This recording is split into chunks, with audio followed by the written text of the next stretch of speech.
Isang mamahaling sasakyan ang nirespondihan matapos itong biglang magliyab. Pero sa gitna ng pagtulong, yung bomberong sumaklolo.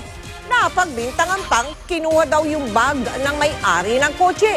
Nakatutok si Bernadette Reyes, exclusive.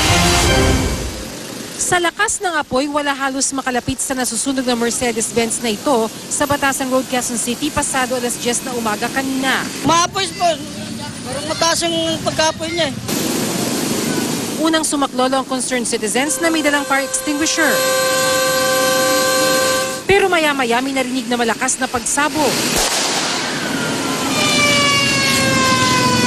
Di nagtagal, dumating na rin ang mga bumbero. Sa gitna ng pagsaklolo, nagalit pa ang may-ari ng sasakyan na si Dennis Sioson sa pag-akalang kinuha ng bumberong si FO1 Carlo Felesiba ang kanyang bag. Dito rin maiwasan ni Felesiba na sumama ang loob. Nakakasama lang ng loob.